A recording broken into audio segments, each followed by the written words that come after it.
Okay, so we've been along with this car and shown you everything that we were doing for it. Well, it's done. We're still going to put a few more miles on it. We have to polish it. So literally by the end of the week, the middle of next week, it's completely finished and it needs to go someplace sterile. What this car is it's a 67 Corvette, and it's our maximum effort Restomod Corvette. It's on a Morrison chassis. The bodywork is perfect. Everything on the car, in my opinion, is as close to perfect as you can get it. We did make some changes. We put the Stinger hood on it, which would signify normally a big block. It has an LS in it, of course. This is a 490 horsepower LS, so it's more power than the big block even made. So I just love the hood. The white Stinger ties in with the seats. Actually, the color is matched to the seats specifically. But every piece and every part of the car is a complete 100% nut and bolt, everything done restoration. The wheels, the tires, the wheels are Schott wheels. It's pretty much the standard wheel that we use on all the Restomod Corvettes. We did change the center section from the tri-bar to this knockoff, and that is more appropriate to the 67 since this is. The customer wanted to go with the side pipes on this car. They look fantastic. They sound great. The engine runs amazing. All the bright work, all the chrome, everything on the car, every piece of the car is done. Everything is perfect. Everything is ready to go. Things here, we open the hood to make it breathe. What that does, not necessarily incoming air, it actually lets the heat leave through the engine compartment. That's pretty much a low pressure area right there. I think it does very little as far as a hood scoop. The wipers, everything, the wipers are actually the correct 67 wipers. So it's a restoration slash Restomod. What we did to the car as far as making the changes, obviously it's not a restoration, but what was done and left original is exactly correct for the 67. The interior is custom, it's upgraded considerably. All the body lines and stuff on the car. What this car was to start with was a two-owner, I believe, 67 that I bought from a customer that we had. It had never been hit, it had never been touched, it actually had the original paint on it. You can go back in our videos and see where I was racing around in a 67 Vette. It was green originally. All the lines are made perfect on the car. They're accentuated. Everything is made to fit in exactly the way that it's supposed to be. And actually, this car hasn't even been polished yet, so you haven't seen anything yet. We'll walk around the car, talk a little bit more about different things. The red line tire is correct for the 67. We do use it in the, on my 66, we had a red line tire because of the red interior. So there's some rules about red, yellow, white, whatever, but the hell with that. If it looks good on the car, we go with it. When you start looking through the interior of the car, most of the interior on the car is original and it's correct, but none of it is actually. The steering wheel is a significant and obvious change. It's smaller in diameter. This does have a tilt steering column. This is a D-shaped steering wheel so that the bottom of the round steering wheel is knocked off, made flat, and so you can get your legs in and out of it a little bit better. The pattern in the door panel, is very similar to the original car, but it's a little bit different. The material that everything is in the car is a high-grade leather. Even the dash pads, they look very similar to the way that they're supposed to be from the factory. Even the center console, the column that's there, what would have been a speaker cover, all of that is very high-grade leather now. It doesn't stick out at you. It doesn't scream that there's something custom, but it is completely custom. All of this is heavy, high-grade leather. The seat patterns, the seat cushions, you see there's lumbar that's built into the seat. There's a lot of things that were done to make these seats a lot more comfortable and a lot more bearable compared to what was an acceptable thing in 67. Even the shift handle looks correct. This is a 5-speed transmission, but it's a leather boot. The shift handle adapts to the 5-speed transmission and looks like it's supposed to. All of these pieces in the car originally were plastic. These are all they are still plastic, but they're all wrapped with padding and with high-grade leather. We did leave the roll-down windows in this car because this is the way that it came originally. The vent windows on all of the C2 cars, the vent windows are really cool, and the vent windows are really a neat thing for the 67, 66, 65, 64. I love vent windows, but it's really a cool thing. Walking to the back of the car, everything is either new or it's restored. The bumpers are the original bumpers. They were restored by the best chrome place in the country, in my opinion. They're in Tennessee. This is a new piece. We painted it to match the car. The deck lid, we left the original antenna because it's part of the car. It's what would have been back then. I mean, we can do different things. The stereo is a little bit different. It's an FM stereo original. It does have some extra stereo speakers and all that are in the back of the car. It's nothing crazy. It doesn't have it's not a boom box, but it's something that I like listening to. And the people that drive the car are similar in age to me, and they're not looking for something to blow them out of the cockpit. Again, the wheels and tires, they're larger. They're 19s in the back. They're 18s in the front. They're very specifically made to the car. They maximize the amount of wheel and tire that you can put on the vehicle. The 67 has a unique vent setup. It was a 1 year only, which is kind of cool. It actually is a very good air extractor. Again, the bumpers in the front, the chrome grille. The grille was originally silver. We black them out. I don't like them silver. So the chrome was redone, and then we paint the center of all of the vents black, which is kind of unique. It's not quite correct, but I think it looks a lot better. The GM should have done it. I guess I'm a little partial, but again, side pipes on this side. The lines on the car, the way the car sits, this car is on a Morrison chassis. A lot of the cars that we do are on an original frame rail, but we do all four corners with coilovers and different control arms and so on to maximize the way the car performs. This is a Morrison chassis entirely. It's their IRS chassis. It does work extremely well. It's quite a bit more money. It's quite a bit more difficult to do, but it makes the car something significant. We're going to pick the car up. We're going to look underneath it. We're going to look under the engine compartment, and then we'll talk more about the interior. We're going to look under the hood real quick. It's not going to be real quick. There's a lot to look at.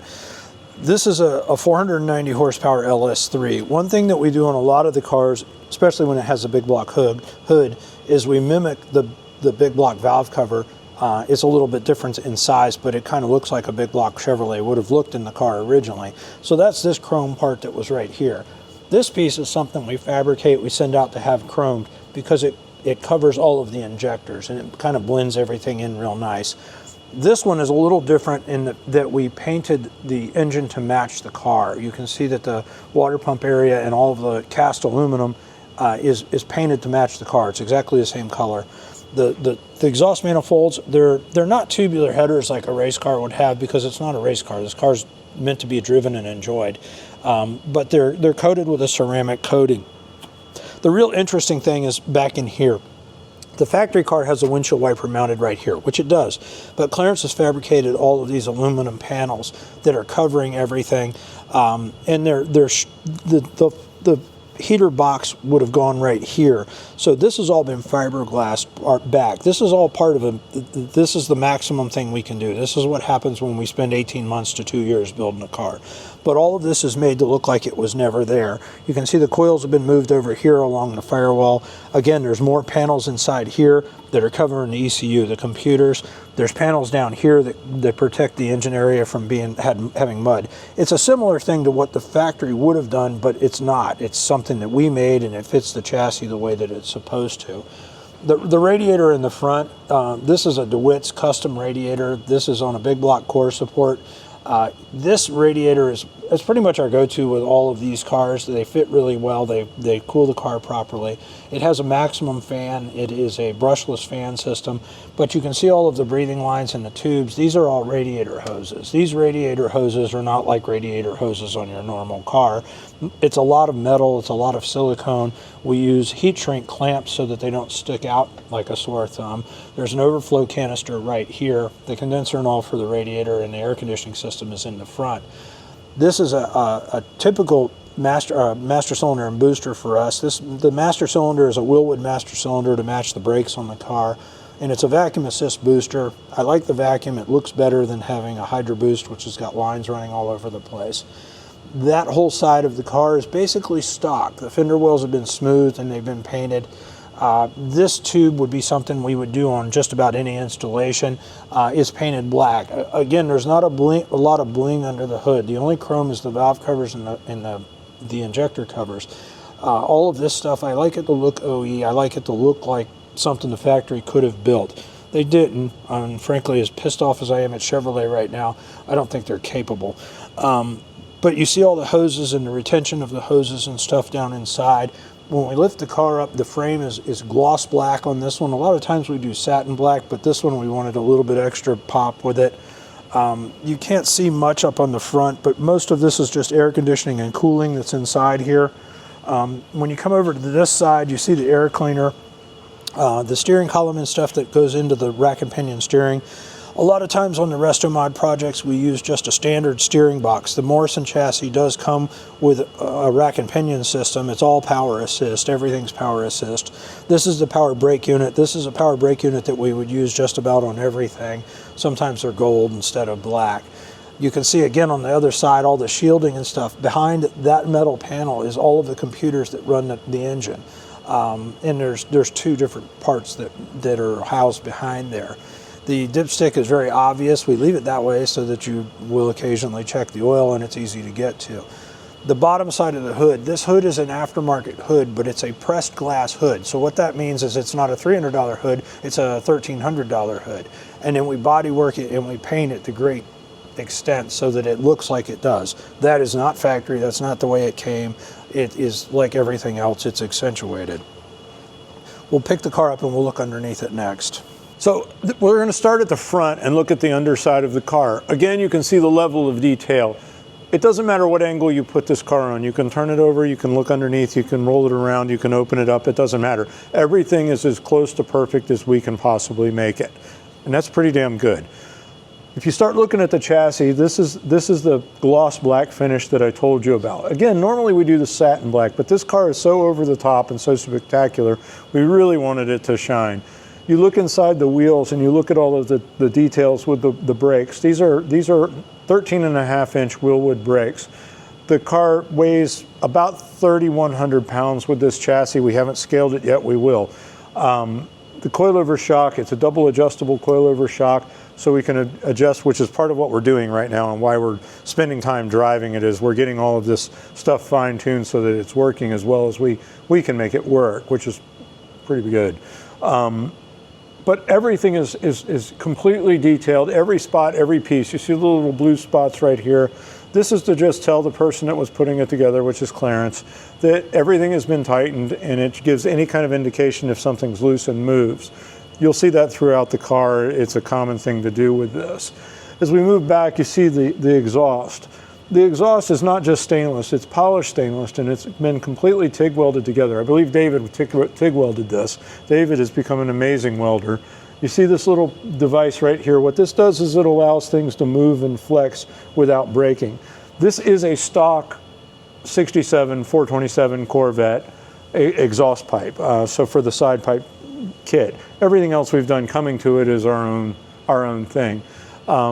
Everything is brand new in this. This is the TKX transmission. It's a Tremec 5-speed transmission. It fits the build perfectly. Again, you see some marks. These happen to be red.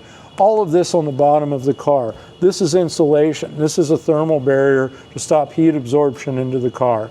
It probably helps a little bit with noise. Mainly it's for heat. You'll see a lot of that throughout the car.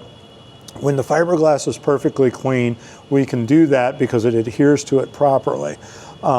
Moving back through the car, the chassis is similar in design. It's just a lot stronger, a lot more rigid than the original stuff. These are actually seat belt retainers. All of this has to do with the seat belts in the car. So if you do hit something, your body will stay in the car and they can find you. There is a shoulder belt in this car, incidentally, which is the first C2 Corvette that we've done with shoulder belts, and they worked really well.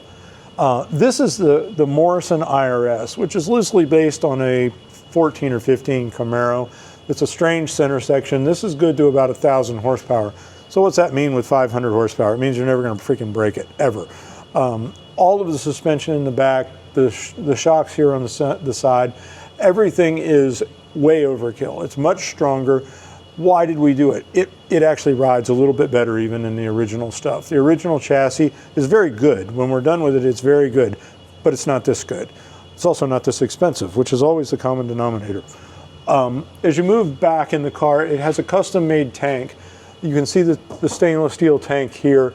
There's a lot of thermal barriers. This is a filter on the outside. The hoses that we use, it's a combination of Teflon and stainless steel so that there's no fuel permeation, and they virtually last forever. Everything is painted and detailed perfectly. All of the hardware is brand new. All of it is facing the same way. The amount of effort, this is why it takes 1,200 to 1,300 hours. I haven't seen the final tally on this car, but it will be between 1,200 and 1,400 hours in this car to do this build. It's extremely difficult to do. There's only a handful of people that can do it on the level that's been done. Clarence is amazing. The job that he does is amazing. I can't say enough about the guy. He's extremely talented. You can get a better look at the IRS in the back. You can see all the Wilwood brakes. Again, in the back, I think it's a 13-inch brake in the back. You can see all the stainless steel brake lines. The brake lines don't show up very well, but here's one of the brake lines that's plumbed through the car. And if you just look at these brake lines and what it took to do this, there's steps, there's angles, everything is put in here.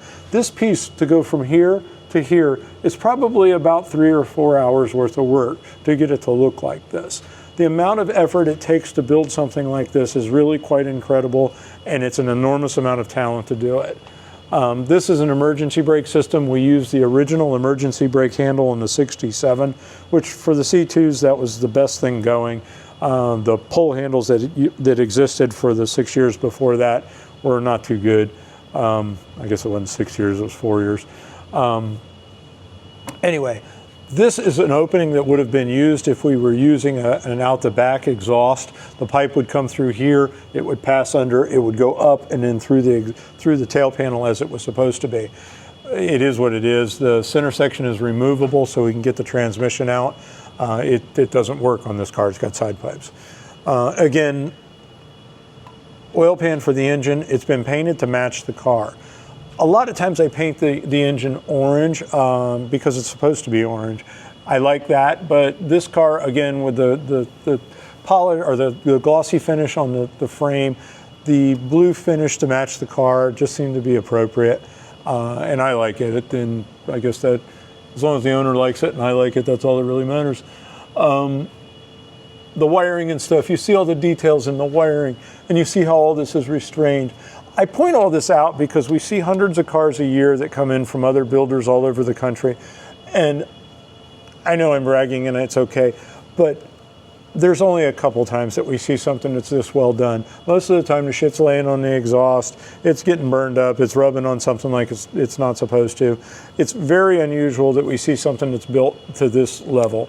It does exist. There's some people that are as good or better than we are, to be honest with you. Just not very many. So this is my overview of the car. We're gonna finish the car, we're gonna drive it about another 50 miles, and then the owner is gonna be asked where in the country he wants us to put it.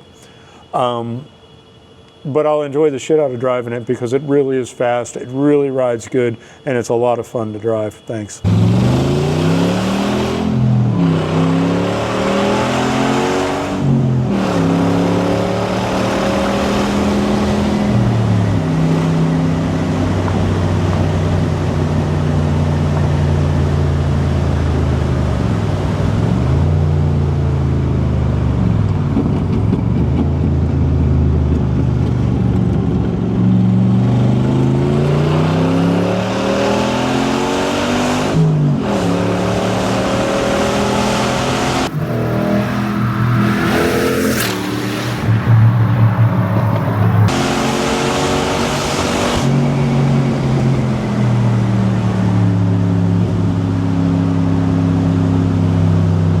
You know, people watch these videos and they see how aggressively I drive the car and they think I'm being stupid or being careless. I'm not. I'm actually being very careful with the car, but it's important to me that the car can be driven like this. This is what it was built for, and I need to know that it can do this whenever I give it to the customer. We don't do it with customers' cars typically. I only do it with the cars that have been constructed in our shop because I know that I'm comfortable with them and that they should be able to do what I'm doing. And if I can't do this, then they're not ready to go home.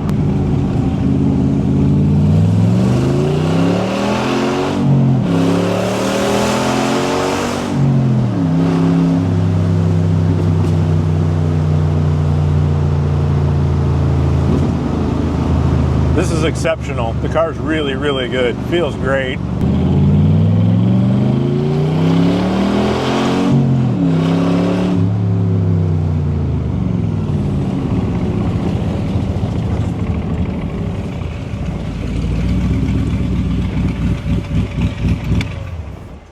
So just as a conclusion, we've been out racing around in this. The weather's starting to disappear, so we have to go and put it away. But the conclusion to this is why you work your ass off, so you can enjoy something like this. I am so fortunate to be able to drive these cars and enjoy them, and hope that the customers actually enjoy them as much as I do. But this is a fantastic car. Thanks.